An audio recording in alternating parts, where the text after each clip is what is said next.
자, 문장 성분 시간입니다. 품사는 좀 어떠셨어요? 우리가 문장 성분은 관계원에서 격조사를 할 때 잠깐 했었죠?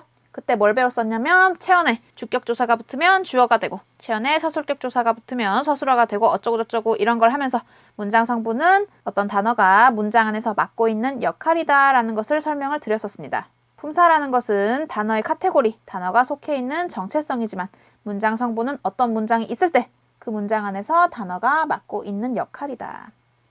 오늘은 문장 성분의 개념이랑 문장 성분을 어떻게 형성을 하는지를 배울 거예요. 그 전에 우리의 목적은 뭐냐면 우리가 이 단원을 다 배우고 나면요. 어떤 문장을 봤을 때 그 문장 안에서 주어가 뭔지, 관형어가 뭔지, 서술어가 뭔지 이런 것들을 구분하는 것이 목표입니다. 그래서 형성 방법을 배우는 거예요. 주어가 어떻게 만들어지는지 알면 당연히 문장 안에서 주어를 구분할 수 있게 되지 않겠습니까? 그러니까 형성 방법을 배울 때 서술어의 형성 방법에는 첫째 이런 것들이 있고 둘째 이런 것들이 있고 어쩌고 저쩌고 이렇게 외우시기보다는 문장 안에서 이런 형태를 보면 서술어라는 것을 알면 되겠구나 라는 식으로 생각을 하면서 영상을 좀 보시길 바랍니다. 문장 성분에 어떤 것들이 있는지 좀 봅시다. 첫 번째로 주성분, 부속성분, 독립성분으로 나뉘네요. 독립성분은 중요한 게 아니라서 제가 연한 글씨로 빼놨어요. 그리고 주성분이랑 부속성분으로 나뉩니다. 이름만 봤을 때 주성분은 약간 메인이 되는 거, 주가 되는 거일 것 같고 부속성분은 껍데기 같은 거, 부속적으로 딸려오는 거일 것 같죠. 주성분부터 먼저 보기 전에 우리 문장 성분이 어떤 말로 끝나는지 좀 봅시다. 주어, 목적어, 서술어, 보어, 관형어, 부사어. 뭘로 끝나고 있어요? 어로 끝나고 있어요. 그러니까 우리 품사는 뭐랑 뭐로 끝났었죠? 언이랑 사로 끝났었죠? 명사, 대명사, 체언 이런 식으로 끝났었는데 문장 성분은 뭐로 끝난다? 어로 끝난다. 그래서 뭐뭐뭐뭐어로 끝나는 게 있으면 문장 성분을 얘기하는 거구나 하고 아시면 되겠습니다. 예를 들어서 관형사 우리 배웠었죠? 관형어라는 거랑 이름은 비슷하지만 관형사는 사로 끝났으니까 품사라서 단어가 원래 속한 카테고리, 정체성이고 관형어라고 하면 문장 안에서 단어가 맡고 있는 역할이겠구나 라는 것을 구분하실 수 있다는 얘기예요. 끝나는 말로 구분하기 어렵지 않죠? 간단하게 구분할 수 있어요. 참고로 다른 문법 교재에서는 주성분을 하면서 이 서술어에서 서술어의 자릿수라는 것을 하고 넘어가는 경우가 많아요. 근데 저는 부속성분까지 전부 배우고 독립성분까지 배우고 서술어의 자릿수를 하는 것이 낫다고 생각을 해서 그쪽은 따로 뒤로 뺐습니다. 그러니까 다음 강은 서술어의 자릿수를 할 건데 엄청 중요한 강이니까 꼭 들으세요. 문장 성분을 공부하시고 복습을 쭈르륵 하시고 서술어의 자릿수를 들으시면 되겠죠. 그러면 주성분부터 봅시다. 주성분에는 뭐가 있습니까? 주어, 목적어, 서술어, 보어가 있네요. 주성분, 정의를 봅시다. 문장의 기본적인 뼈대를 이루는 문장 성분을 주성분이란다. 기본적인 뼈대가 되는 애들이에요. 주성분, 메인이 되는 애들. 내가 몸에 걸친 것들, 나의 머리카락 이런 것들이 아니라 나의 신념, 나의 가치관, 나의 능력, 나의 역량 이런 것들이죠. 이렇게 핵심이 되는 애들을 주성분이라고 합니다. 주성분에는 주어, 서술어, 목적어, 보어가 있다. 주성분에는 뭐가 있다고요? 주어, 서술어, 목적어, 보어가 있다. 주어부터 천천히 봅시다. 주어는요. 문장 안에서 동작이나 작용, 상태나 성질 등의 주체를 나타내는 문장 성분을 주어라고 합니다. 주체를 나타내는 문장 성분. 예문으로 보는 게 빨라요. 형성 방법에 몇 가지가 있어요. 거기 표를 보시면 형성 방법에 몇 가지가 있죠? 3가지가 나와 있습니다. 주어랑 목적어랑 보어의 형성 방법은 거의 비슷해요. 체언에 주격조사가 붙으면 주어가 되고 체언에 목적격조사가 붙으면 목적어가 되고 체언에 복격조사가 붙으면 보어가 되는 거예요. 나머지는 그 아류작 같은 거니까 주어, 목적어, 보어는 부담 없이 좀 보시면 되겠습니다. 그러면 형성 방법을 봅시다. 우리가 형성 방법을 배우는 거는 문장을 봤을 때 그 문장에서 이것이 주어이구나 하고 구분할 수 있게 되기 위해서 형성 방법을 배우는 거라고 말씀을 드렸어요. 첫 번째 형성 방법을 보면 체언이나 체언구시를 하는 말에 주격조사가 붙어서 주어가 된다고 합니다. 당연하죠? 우리 계속 했던 거죠. 근데 선생님 체언은 알겠는데 체언구시를 하는 말은 모르겠습니다. 네, 이거는 이따 잠깐 짚고 넘어갈 거기 때문에 일단은 체언으로 생각을 하고 봅시다. 아라가 대통령이 되었다. 여기서 이 문장의 주체 누구죠? 아라죠? 그러면 아라라는 체언에 가라는 주격조사가 붙어서 주어가 되었습니다. 맞죠? 다음 예문 보면요. 만나셨다의 주체가 되는 애는 누구예요? 선생님이죠? 그러면 선생님이라는 체언에 깨서라는 주격조사가 붙어서 높임의 주격조사가 붙어서 주어 역할을 하고 있습니다. 다음 학교에서 그 대회를 개최하고 있다. 개최하고 있는 거의 주체가 누구예요? 학교예요. 이거에서는 부사격조사도 있지만 주어가 조직이나 단체일 때는 이가 대신에 에서라는 주격조사를 쓴다고 저번에 말씀을 드렸었어요. 그래서 학교라는 단체에 조직에 에서라는 주격조사가 붙어서 주어 역할을 하고 있다. 다음 보세요. 이 문장에서 주어를 찾아보면요. 밝혀진 거 누구죠? 예진이가 밝혀진 거예요? 아니에요. 예진이가 줄곧 1등을 해왔음. 이 밝혀진 거예요. 그래서 이 문장에서 주어는 뭐냐면 요 명사절입니다. 명사절이 뭔가요? 그거는 다음에 할 거니까 아실 필요 없지만 어쨌든 문장 안에 다른 문장이 안 껴있는, 문장 안에 다른 문장이 들어있는 형태죠. 뭐가 밝혀졌어? 예진이가 줄곧 1등을 해왔음. 이 밝혀진 거야. 그래서 이 절 전체에 주격조사 이가 붙어서 이 전체가 주어 역할을 하고 있는 겁니다. 선생님, 근데 이 예진이가가 주어 아닌가요? 얘도 주어예요. 얘는 근데 어디서 주어냐면 이 절 안에서의 주어예요. 예진이가 줄곧 1등을 해왔음 안에서 주어는 예진이지만 이 문장 전체의 주어는 누구다? 예진이가 줄곧 1등을 해왔음 이라는 겁니다. 이 사실이 밝혀진 거니까요. 그쵸? 어렵지 않죠? 그래서 이것이 바로 체험구실을 하는 말을 지칭을 하는 거고요. 즉, 한 단어만 주어를 할 수 있는 게 아니고 이렇게 문장이랑 비슷한 애들, 단어가 여러 개 모여서 문장이랑 비슷한 것을 형성한 애들도 충분히 체험구실을 함으로써 주어 역할을 할 수 있다라는 것을 짚고 넘어가시면 되겠어요.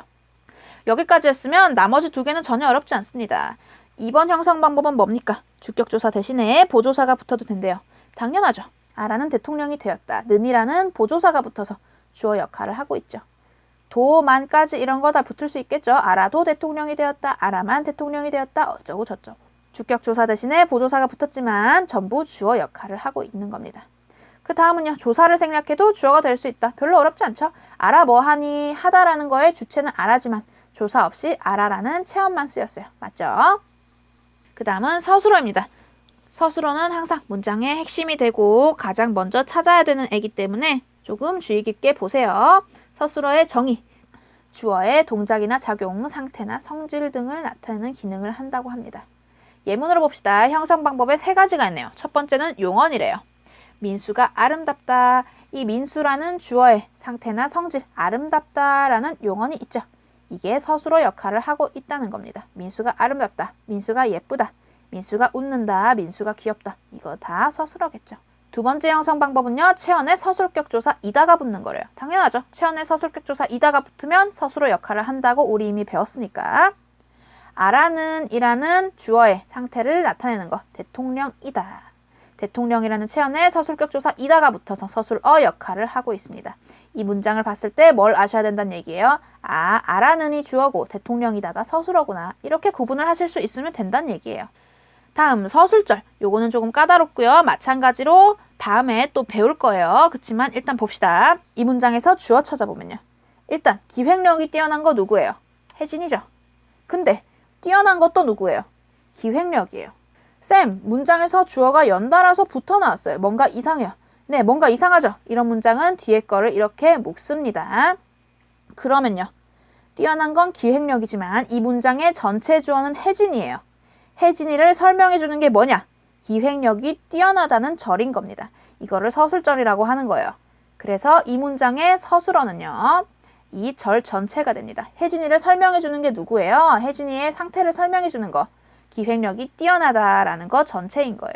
그리고 이 기획력은 이 절 안의 주어가 되는 거지만 이 문장 전체의 주어는 혜진이고 이 문장 전체의 서술어는 기획력이 뛰어나다라는 서술절인 겁니다. 조금 까다로워도 이런 것이 서술어가 될 수 있구나라는 것을 알고 넘어갑시다. 목적어의 정의. 목적어랑 보어의 형성 방법은 주어랑 거의 비슷하다고 말씀을 드렸어요. 목적어의 정의, 문장 안에서 서술어의 동작 대상이 되는 성분. 동작 대상이 되는 성분이라고 합니다. 첫 번째 형성 방법 뭐겠습니까? 체언이나 체언고시를 하는 말에 목적격 조사 을룰이 붙은 거겠죠. 지은이가 넥타이를 맸다. 주어 지은이, 서술어 맸다. 매다라는 동사에 매다라는 서술어의 동작 대상이 되는 거 누구죠? 넥타이를 맨 거죠. 그러니까 넥타이라는 체언에 룰이라는 목적격 조사가 붙어서 목적어 역할을 하고 있다. 우리는 문장 안에서 을룰이 나오면 무조건 뭐라는 것을 알 수 있겠습니까? 그럼 목적어라는 것을 알 수 있겠습니다. 다음도 어렵지 않아요. 보조사가 붙어도 됩니다. 지은이가 넥타이도 맸다. 당연히 되죠? 지은이가 넥타이만 맸다. 조사를 생략해도 되겠죠. 지은이가 넥타이 맸다. 이것도 당연히 목적어 역할을 하고 있습니다. 동작의 대상이 되는 애니까. 목적어 끝이에요. 보어 봅시다. 정의. 문장 안에서 되다 아니다라는 서술어가 필수적으로 요구하는 문장 성분 중에서 주어를 제외한 문장 성분을 보어라고 한다. 이게 무슨 소린지 아직은 잘 모르겠지만 어쨌든 우리는 항상 되다 아니다라는 서술어가 나오면 보어가 나올 수 있습니다라는 것을 배웠어요. 생략되어 있는 경우가 아니라면요. 이 되다 아니다라는 서술어가 필수적으로 요구하는 문장 성분 중에서 주어를 제외한 문장 성분을 보어라고 하는 거니까 이거를 다른 말로 해보면 되다 아니다라는 서술어는 문장 안에서 주어와 보어를 필수적으로 가져야 한다라는 얘기가 되겠죠. 어쨌든 되다 아니다라는 서술어는 보어가 꼭 필요하대요. 형성 방법을 봅시다. 채연이나 채연고시를 하는 말에 복격조사 이 가가 붙으면 보어가 됩니다. 당연하죠. 지은이가 소속사의 사장이 되었다라는 서술어 나왔으니까 우리 생략된 경우가 아니라면 보어가 나오겠다라는 것을 짐작을 먼저 하고 그러면 이 문장에서 보어는 사장이죠. 사장이라는 채연의 이라는 복격조사가 붙어서 보어 역할을 하고 있네요. 어렵지 않죠? 나머지도 거의 똑같아요. 보조사가 붙어도 됩니다. 지은이가 소속사의 사장도 되었다. 다른 회사의 사장이 되었고 소속사의 사장도 되었다라는 문장입니다.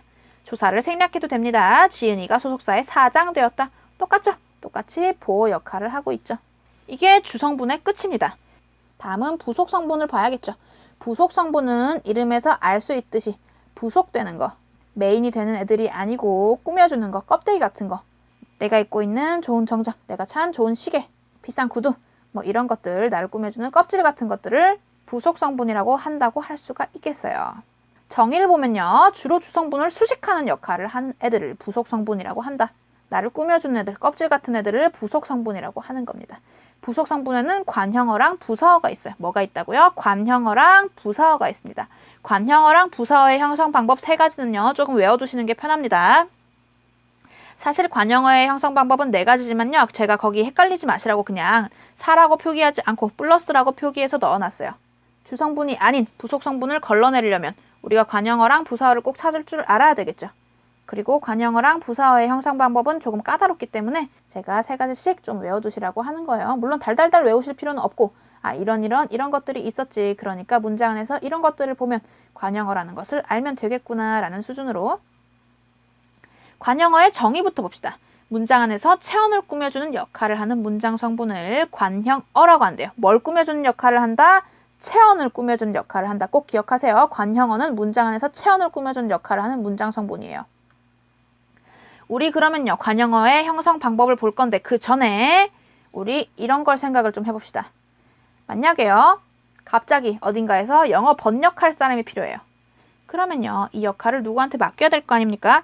근데 여기 3부류의 사람이 있어요. 첫 번째 부류는요. 영어 영문학과 학생들이에요. 그러면요. 이 학생은 원래 정체성이 영어 영문학과니까 당연히 영어 번역이라는 역할을 할 수 있겠습니까? 없겠습니까? 있겠죠? 이 학생은 정체성이 영어 영문학과니까 영어 번역이라는 역할을 당연히 할 수 있을 거예요. 그런데 다음 부류의 사람도 있어요. 얘는 수학과예요. 수학과 학생입니다. 근데 얘는 영어를 배웠어요. 그러면 얘의 정체성은 영어 영문학과가 아니지만 영어 번역이라는 역할을 할 수 있겠어요? 없겠어요? 있어요. 맞죠? 다음 부류의 사람도 있어요. 얘는 전기공학과입니다. 이화대학교 전기공학과, 이화대학교 영어 영문학과라고 칠까요? 근데 이 학생들도 영어를 배웠어요. 그러면 당연히 영어 번역이라는 일을 할 수가 있겠죠. 그러니까 뭡니까? 이 학생은 원래 정체성이 영어 영문학과니까 당연히 영어 번역을 할 수 있지만 이 둘도 영어를 배웠기 때문에 영어 번역이라는 역할을 맡을 수가 있다는 거예요. 즉, 영어 번역이라는 역할은 이 3부류의 학생들 모두 할 수 있다는 거죠. 제가 영어 영문학과 학생들을 비하하는 건 절대 아닙니다. 다만 이 험난한 세상에서 영어라는 것은 우리의 필수 소양이 되었기 때문에 이렇게 말씀을 좀 드리는 거예요. 어쨌든 이 예시를 염두에 두고 좀 보면요. 관형어라는 역할을 하는 애들을 보세요. 관형어라는 역할을 누가 할 수 있는지 좀 보세요. 1번 관형사 단독으로 할 수 있다고 합니다. 관형사는 원래 정체성이 체언을 꾸며주는 애니까 품사가 관형사니까 당연히 관형어 역할을 할 수 있어요. 근데 누구랑 누구도 관형어 역할을 할 수 있습니까? 체언이랑 용언도 관형어 역할을 할 수 있어요. 정체성이 영어 영문학과인 학생도 영어 번역을 할 수 있지만 다른 애들도 영어 번역이라는 역할을 할 수 있어요. 왜냐면 걔네는 영어를 배웠으니까. 그 영어를 배운 거랑 비슷한 애들이 뭐다? 조사랑 어미입니다. 체언에 관형격 조사가 붙으면 관형어 역할을 할 수 있고 용언 어간에 관형사형 어미가 붙으면 관형어 역할을 할 수 있어요. 즉 관형어를 형성할 수 있는 애들은 세 가지가 있는데 관형사는 원래 정체성이 관형사니까 무리 없이 관형어 역할을 할 수 있고 체어는 관형격 조사를 데리고 오면 체어는 관형격 조사가 붙으면 관형어 역할을 할 수 있고 용어는 관형사형 어미가 붙으면 관형어 역할을 할 수 있는 겁니다. 부사어도 똑같아요. 부사어 역할을 할 수 있는 애들은 세 가지가 있는데 첫 번째로 부사가 원래 정체성이 부사이므로 부사어 역할을 할 수 있고 체언이랑 용언도 부사어 역할을 할 수 있는데 그거를 가능하게 하는 애들이 뭐다? 체언은 부사격 조사, 용어는 부사형 어미 이런 것들이 붙으면 부사어 역할을 할 수 있는 거다. 그래서 이 세 가지 형성 방법은 머릿속에 조금 넣어 계셔야 문장 안에서 관형어와 부사어를 찾기가 쉽습니다. 어렵지 않죠? 예문으로 보면 더 쉬워요. 이 슬라이드에서는 지금 뭐만 기억하고 넘어가시면 되는 거예요. 관형어의 역할을 할 수 있는 애들에는 관형사, 체언, 용언, 부사어의 역할을 할 수 있는 애들에는 부사, 체언, 용언이 있다라는 것만 기억을 하고 넘어가시면 되는 거예요. 이제 예문으로 볼 거니까요. 그죠? 자, 그러면 관형어의 형성 방법 첫 번째, 관형사 단독. 정체성이 관형사니까 당연히 관형어 역할을 할 수 있다고 했어요. 근데 관형사만 관형어 역할을 할 수 있는 건 아니다. 민수의 목걸이는 새 목걸이다. 새라는 관형어가 있어요. 얘는 관형사가 단독으로 와서 목걸이를 수식하고 있죠. 우리 관형사 예시 기억하라고 했던 거 기억나세요? 새, 헛옛, 이그저, 한두세 이런 것들이 관형사였어요. 좀 간단했던 거. 그 다음 문장에서도 관형어 찾으면요. 옛 노래가 있죠. 노래라는 체언을 수식하는 예시예요. 얘도 예시라는 관형사가 단독으로 와서 노래라는 체언을 수식하는 관형어 역할을 하고 있습니다. 두 번째 형성 방법은 체언이나 체언고시를 하는 말에 관형격 조사 의가 붙은 거. 체언에 관형격 조사가 붙으면 관형어 역할 당연한 거죠. 민수의 목걸이는 새 목걸이다. 민수애라는 관형어가 있어요. 왜냐하면 얘는 목걸이라는 체언을 꾸미니까 관형어죠. 그런데 민수라는 체언에 의라는 관형격 조사가 붙어서 실현된 관형어입니다. 즉, 이 민수애랑 요 새는 둘 다 관형어지만 얘는 체언에 관형격 조사가 붙어서 관형어가 된 거고요. 이 새는 관형사 단독으로 관형어가 된 거예요. 둘 다 목걸이라는 체언을 꾸미고 있죠. 다음, 용언 어간에 관형사형 어미, 은, 을, 던 이런 게 붙으면 관형어가 또 됩니다. 우리 했었어요. 웃는 남자가 예쁘다. 웃을 남자가 예쁘다. 웃던 남자가 예쁘다. 이렇게 과거, 현재, 미래를 나타내는 관형사형 어미를 배웠었습니다. 웃는 남자를 보았다 해서 웃는이라는 관형어가 남자라는 체언을 수식하고 있어요. 이 관형어의 형성 방법은 웃이라는 어간에 관형사형 어미 는이 붙어서 남자를 수식하는 관형어가 된 겁니다. 관형어가 될 수 있는 애들은 관형사, 체언, 용언이 있었다. 관형사만 관형어가 될 수 있는 건 아니었다. 부사어. 부사어도 비슷하겠죠. 부사어의 정의를 봅시다. 문장 안에서 주로 용언을 수식하는 역할을 하는 문장 성분을 부사어라고 합니다. 주로 용언을 수식하지만 또 뭘 수식할 수도 있습니까? 관형어, 다른 부사어 또는 문장 전체를 꾸미기도 합니다. 오늘은요, 무엇이 부사어구나 라는 것을 찾는 데 집중을 하고 부사어가 무엇을 수식하는지는 다음 시간부터 공부를 좀 해보도록 하겠습니다. 그러니까 오늘은 무엇이 부사어구나를 찾는 데 집중을 좀 해보세요. 아시겠죠? 형성 방법 첫째, 부사 단독. 부사 뭐 있었는지 기억나세요? 너무, 잘, 과연, 설마 이런 거 있었었죠? 배가 너무 아파서 화장실로 뛰어갔다. 저는 이렇게 문장을 끊어서 볼게요. 배가 너무 아파서 끊고 화장실로 뛰어갔다. 너무라는 부사어가 있어요. 이 부사어의 실현 방법은 너무라는 부사가 단독으로 부사어가 된 겁니다. 두 번째, 체언이나 체언고시를 하는 말 플러스 부사격 조사가 되면 부사어 역할을 합니다. 당연한 말이죠. 이 화장실로라는 부사어를 보면 화장실이라는 체언에 로라는 부사격 조사가 붙어서 부사어의 역할을 하고 있다. 어렵지 않죠? 즉, 이거는 둘 다 부사어지만 얘의 품사는 부사고요. 얘의 품사는 체언입니다. 얘는 부사가 단독으로 와서 부사어 역할을 하고 있는 거고 얘는 체언에 부사격 조사가 붙어서 부사어의 역할을 하고 있는 거예요. 어렵지 않죠? 계속 보면요. 아라와 주인은 정상에서 만났다. 제가 부사격 조사 에에서는 필수로 좀 기억을 해두시라고 한 이유가 이거예요. 많이 나오니까. 아라와 주인은 정상에서 만났다. 이 문장을 보면요. 정상에서라는 부사어가 있어요. 이 부사어의 실현 방법은 정상이라는 체언에 에서라는 부사격 조사가 붙어서 부사어 역할을 하고 있는 겁니다. 장소를 나타내는 부사어죠. 어디서 만났다? 정상에서 만났다. 꿈을 가지고 포기하지 않아서 정상에서 만났다는 겁니다. 장소를 나타내는 부사어네요. 에서는 좀 기억을 해두시라고 했었습니다. 그 다음 보면요. 수진은 여행에서 돌아왔다. 수진이 주워 돌아왔다. 서술어. 여행에서, 에서가 나왔으니까 우리 뭐라는 걸 알아야 돼. 에에서 에게, 에서가 나왔으니까 우리 뭐라는 걸 알 수 있어야 돼. 부사어라는 것을 알 수 있어야 돼요. 이제 여행에서라는 부사어의 실현 방법은 여행이라는 체언에 에서라는 부사격 조사가 붙은 거. 뭐 제가 문제에서 이 부사어의 실현 방법을 쓰시오 이렇게 묻겠습니까? 아니죠. 이 문장을 봤을 때 여행에서가 부사어구나 라는 것을 알 수 있으셔야 한다는 말이에요. 다음, 용언 어간에 부사형 어미가 붙어서 부사어가 형성이 됩니다. 수호가 아름답게 춤춘다. 이거 우리 부석 성분 마지막 문장이니까 여기서 주어랑 서술어를 좀 찾아보면요. 주어는 수호죠. 서술어는 춤춘다. 그리고 개가 나오면 우리 뭐라는 것을 알 수 있어야 됩니까? 부사어라는 것을 알 수 있어야 돼요. 아름답이라는 어간에 개라는 부사형 어미가 붙어서 부사어 역할을 하고 있죠. 춤추긴 춤추는데 아름답게 춤춘다. 이 문장에서는 아름답게라는 부사어가 춤추다라는 용언을 수식하고 있네요. 이건 헷갈릴 거 없이 명확하죠. 수식관계가. 춤추긴 춤추는데 아름답게 춤추는 거니까. 부속 성분은 이걸로 끝입니다. 관형어랑 부사어의 형성 방법의 종류는 유사했고 그 세 가지 종류를 기억을 좀 해두고 계셔야 문장 안에서 관형어와 부사어를 찾는 게 쉽다. 다음 독립성분이에요. 독립성분에는 독립어가 있고 형성 방법은 감탄사. 어머나 내 여자친구가 승진을 했다니 이런 감탄사랑 두 번째로는 체언의 혹격조사가 붙은 거. 신이여, 그대여, 누구누구여, 누구누구야. 이런 것들이 다 독립성분입니다.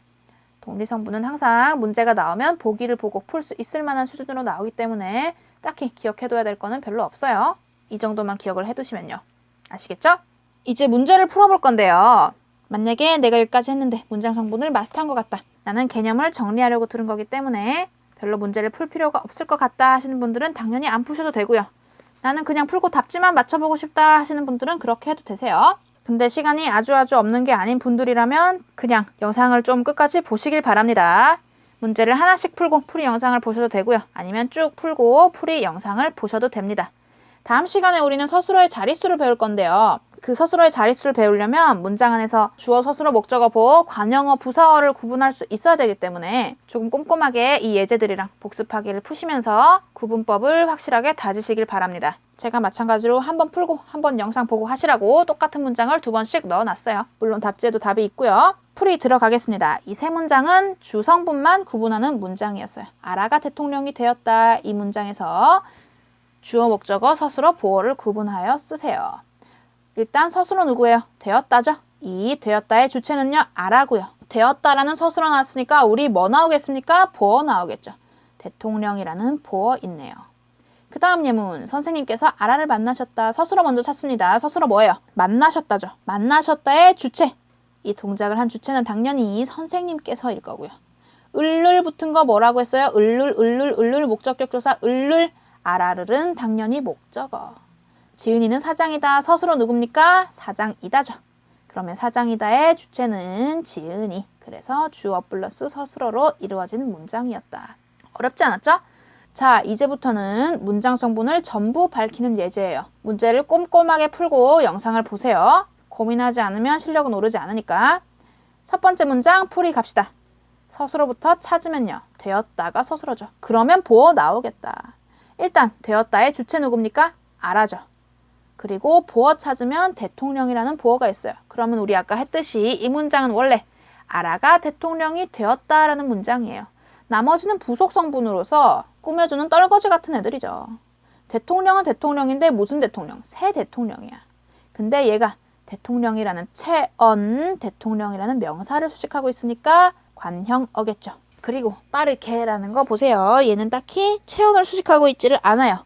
그리고 개라는 것이 붙었으니까 얘는 부사어겠다. 부사어 관형어는 나머지를 꾸며주는 떨거지 같은 애들이다. 주성분이 핵심인 애들이고. 다음, 우리의 선생님께서 아라를 프랑스에서 만나셨다. 서술어 찾으면요. 만나셨다. 만나다라는 동작의 주체가 되는 애는 선생님이죠. 그리고 을를 나왔으니까 아라를은 목적어. 그럼 이 문장은 원래 선생님께서 아라를 만나셨다라는 문장이고 나머지는 떨거지 같은 애들이에요. 선생님은 선생님인데 누구의 선생님? 우리의 선생님. 선생님이라는 명사, 체언을 수식하고 있으니까 얘는 관형어죠. 의라는 게 나오면 관형어예요. 그쵸? 요 의가 관형격 조사니까. 그리고 에서가 나오면 뭐라고 했습니까? 부사어죠. 에서 이런 거 다 부사어라고 했어요. 장소를 나타내는 부사어네요. 다음, 지은이는 경쟁사를 무너뜨릴 계획을 세웠다. 이거 잠깐 보세요. 일단 서술어 찾으면 세웠다죠. 그리고 세웠다의 주체가 되는 애 지은이. 나머지 목적어 찾아야 되는데요. 일단 뭘 세운 거예요? 계획을 세운 거죠. 그러면 계획을이 목적어입니다. 그럼 이 문장은 원래 지은이는 계획을 세웠다라는 문장인 거예요. 맞죠? 근데 선생님 여기 목적어가 또 있어요. 을룰이 붙은 게 또 있어요. 왜 그런가요? 네, 이거는 이렇게 묵습니다. 그래서 계획은 계획인데 무슨 계획이냐? 경쟁사를 무너뜨릴 계획인 거예요. 이거는 관형절이라고 하는 거예요. 마찬가지로 다음에 할 거라서 정확하게 아실 필요는 없지만 이런 것도 있다는 걸 짚고 넘어가려고 이런 예문을 넣었어요. 뭐 이런 예문 있잖아요. 나는 자발적 노예가 될 자유가 있어. 뭐 이런 예문 만드실 때 관형절을 활용하시면 되니까. 그러면 이 문장은 원래 지은이는 계획을 세웠다라는 문장인데 경쟁사를 무너뜨릴이라는 관형절이 계획을 수식하고 있고 이 절 안의 목적어가 경쟁사를, 이 절 안의 서술어가 무너뜨릴이라는 겁니다. 다음은 복습하기 문제예요. 마찬가지로 풀고 오실 분들은 꼼꼼하게 풀고 오십시오. 풀이 가겠습니다. 너의 뒤에 너의 발자국이 없어. 서술어 먼저 찾으면요. 없다죠. 그러면 뭐가 없어요? 없다는 것의 주체 누굽니까? 발자국이죠. 발자국이 없어. 이 문장은 그럼 원래 발자국이 없어 라는 문장이에요. 나머지는 다 수식해주는 떨거지라는 애들이죠. 발자국은 발자국인데 무슨 발자국입니까? 너의 발자국. 의 붙은 거 뭐라고 했어요? 의 붙은 거, 의는 관형격 조사니까 항상 관형어라고 했습니다. 발자국이라는 체형을 수식해주는 관형어. 그리고 여기 에 붙은 거 뭐라고 했어요? 부사어라고 했죠. 에에서, 에게, 으로 이런 거 붙은 거 부사어라고 했어요. 그리고 앞에 너희가 또 나왔네요. 뒤는 뒤인데 무슨 뒤입니까? 너의 뒤죠. 의가 붙었으니까 마찬가지로 뒤라는 체형을 수식하는 관형어다. 그 다음, 그렇지만 나는 불편한 신발을 신고 싶어. 서술어 먼저 찾으면요. 신고 싶어죠. 신다라는 용어는 신고 싶어. 신고 싶은 거의 주체 누구예요? 나는입니다. 주어. 그런 다음에 목적어 찾아보세요. 을을 붙은 거 뭐라고 했습니까? 목적어라 그랬죠. 그러면 신발을 신고 싶어. 그러면 이 문장은 원래 나는 신발을 신고 싶어 라는 문장이에요. 주어 목적어 서술어 나왔으니까 주성분. 나머지는 다 수식해주는 떨거지들이겠죠. 신발은 신발인데 무슨 신발? 불편한 신발. 불편하다라는 용언이 있는데 불편하라는 어간에 관형사형 전성 어미가 붙어서 관형어가 된 관형어입니다. 뭐 형성 방법을 제가 관형어마다 다 쓰시라는 건 아니에요. 그렇지만 이런 거 봤을 때 신발이라는 체형을 수식하는 관형어다쯤은 아셔야 된다는 얘기죠. 그 다음에 남은 게 뭐예요? 그렇지만이에요. 근데 우리 그렇지만, 그런데 이런 거 배운 적 있어요? 없어요? 없어요. 쌤, 그래서 저 이거 문장 성분 모르겠는데요? 그러지 마시고 우리 속어법으로 한번 얘의 문장 성분이 뭔지 좀 찾아봅시다. 주어예요? 당연히 아니죠. 서술어입니까? 아니에요. 목적어예요? 아니에요. 보어예요? 아니에요. 얘 체형 수식하고 있나요? 관형어도 아니죠. 그러면 남은 거 부사어, 독립어밖에 없어요. 대충 눈치로 뭘 것 같다. 부사어일 것 같다. 사실 얘는 전문가마다 견해가 다 달라서 부사어로 보는 견해도 있고 독립어로 보는 견해도 있어요. 그렇지만 저는 부사어로 볼게요. 어쨌든 문장 성분이 뭔지 한눈에 모르겠는 게 있으면 어떻게 하시면 돼요? 속어법으로 하나하나씩 지워가시면 돼요. 그리고 뭔지 모르겠는 애들은 보통 부사어일 확률이 조금 높아요. 부사어가 하도 떨거지 같기 때문에 속어법으로 하나하나씩 지워가시면 부사어일 확률이 좀 높죠. 그러니까 문장 성분이 뭔지 모르겠는 게 나올 때는 속어법으로 하나하나씩 지워보셔라. 다음, 그것은 위기의 순간에 결정적인 약점이 된다. 서술어 찾으면요, 된다. 그러면 보어 나오겠네요. 맞죠? 된다의 주체는요. 그것은, 그리고 보어는 약점이. 그럼 이 문장은 원래 그것은 약점이 된다라는 문장입니다. 나머지는 수식해주는 애들이겠네요. 약점은 약점인데 결정적인 약점이야. 약점이라는 체온을 수식하고 있으니까 당연히 관형어. 그리고 에 나오면 뭐라고 했습니까? 부사어. 순간은 순간인데 무슨 순간입니까? 위기의 순간, 순간이라는 체온을 수식하는 관형어입니다. 의가 나오면 관형어라는 거 이제 아실 때도 됐습니다. 그 다음, 어두운 밤에 뛰던 지혜는 길에서 넘어져 버렸다. 서술어부터 찾읍시다. 넘어져 버렸다가 있죠. 이거 기억나시나요? 나는 그놈을 실수로 죽여버렸다. 본용어가 보조용어 했을 때 우리 했습니다. 기억이 안 나시는 분들은 한번 쭈르륵 보고 오셔도 좋습니다. 용언 할 때 했으니까요. 그러면 넘어져 버린 거의 주체 누구죠? 지혜는이에요. 그러면 이 문장은 원래 지혜는 넘어져 버렸다라는 문장입니다. 근데 지혜는 지혜인데 무슨 지혜입니까? 뛰던 지혜죠. 얘는 지혜라는 체언을 수식하는 관형어, 띠라는 어간에 던이라는 관형사형 전성 어미가 붙었죠. 그 다음에 애랑 에서 둘 다 나오면 뭐라는 걸 알 수 있어야 됩니까? 부사어라는 것을 알 수 있어야 됩니다. 그리고 밤은 밤인데 무슨 밤? 어두운 밤. 그래서 얘는 관형어 역할을 하고 있다. 끝! 문장 성분을 확실하게 하시면 서술어의 자릿수를 공부할 때 많이 도움이 됩니다. 그러니까 문장 성분, 문제를 다 푸셨으면 한번 처음부터 쭉 보시면서 예문에서 뭐가 주어고 뭐가 서술어고 뭐가 관형어고 뭐 어쩌고 저쩌고 이걸 다 한번 찾아보세요. 그리고 뭐 좋아하는 책이 있으면 그 책을 펴서 그 안에서 문장 성분이 뭐인지 찾아보는 것도 재미가 있겠죠. 물론 뭐 재미가 꼭 있을 거라는 건 아니고요.